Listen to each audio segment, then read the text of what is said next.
and planting. So yeah, we've got a mess. This is a beautiful mess. This is a beautiful mess. We like the weeds. We like the dead plants for wintering over for our beneficial critters and having good live roots in the ground, but it's time to clean it up. So I'm going to add the amendments now that the weeding's done.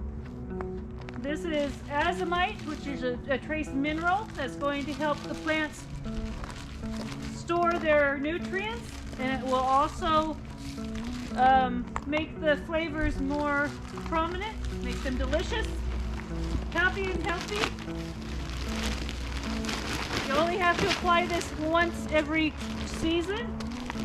I'm also going to add some calcium to help make good, strong plant cells. We're going to mix all this together. Here, have some over there. Oh, thanks.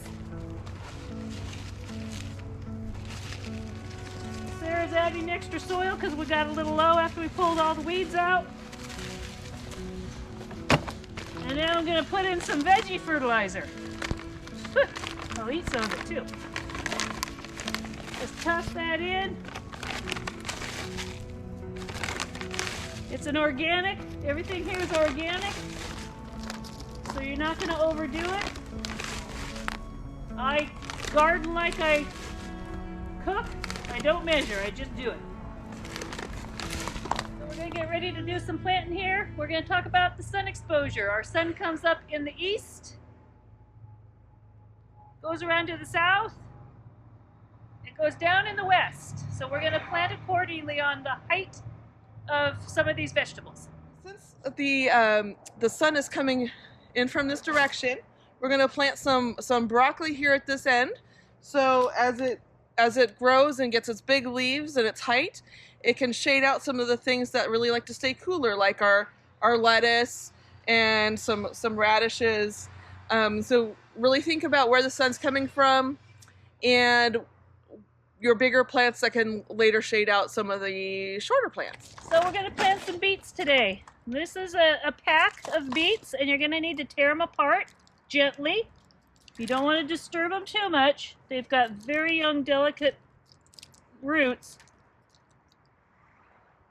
And I use my finger and make a hole. And those two I'm going to leave together because they're tangled. Let's see what that looks like. Well, they should be like onions in that if you plant them close together, as they're bulbing up, they'll push apart from each other. And you can thin them out too.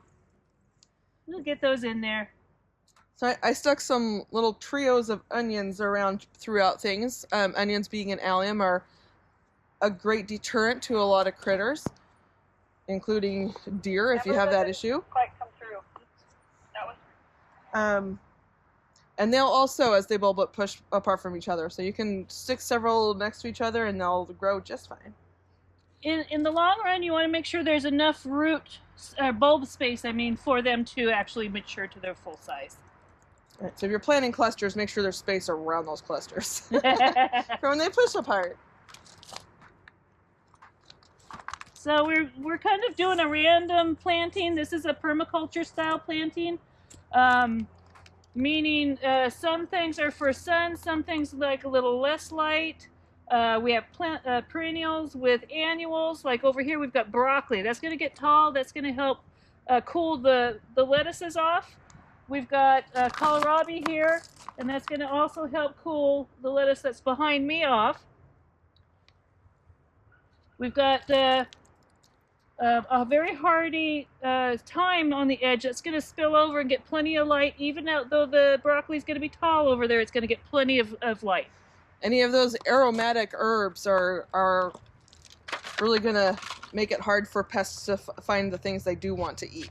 So good things to mix in. You can mix all sorts of herbs in. And I'm going to seed some French breakfast radish. Radish is super fun to grow. It's going to sprout in 5 to 10 days, and from then it's mature in a month. So super fast, super fun, great to grow with kids. they're going to be coming out before a lot of these things are mature, so I'm going to just plant them in amongst. Of course, your seed packet has plenty of information on it. These say to plant 1/2-inch depth. As far as the spacing, a lot of that has to do with rows and like growing crops with machinery and stuff. If you plant these root vegetables close, as they grow, they're going to grow at different speeds. You can take out some of the bigger ones and eat those, and that will then leave room for the others to grow up. So that's going to be the same with your carrots.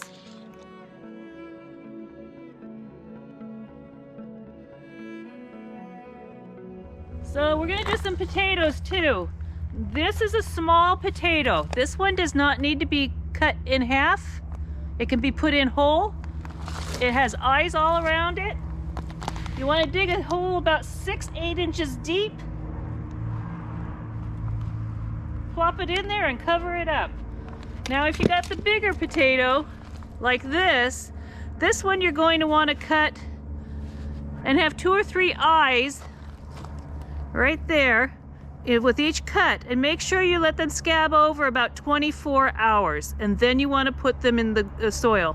You don't want to just cut and put in the soil, or they'll get all mushy and not do you any good. I just wanted to show this little trick for planting carrots. This is kind of a cool time for carrots. We're kind of at the low end. You can always go online and check average soil temperatures. We're about 45 right now. So it might take these guys a little while to germinate. It says 10 to 25 days for germination. It's probably going to be closer to the 25. But they like darkness and moisture. So I like to seed fairly heavily. Then I put a couple boards over the top after they've been watered in and they're moist. And then you'll want to check under these boards once you see a good amount of them sprouting, take them off and let them have some sunshine. So we get a lot of questions this time of year is when to plant beans. They're kind of a middle temperature, so they're going to be before our warm weather crops like peppers and tomatoes. So probably about April would be a good time to put your beans in, whether it's coming and getting some starts or by seed. April would be a great time.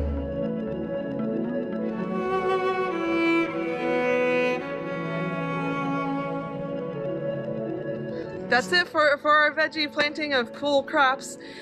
Check below for links to our cool veggie handouts and a current list of our veggie availability. Thank you.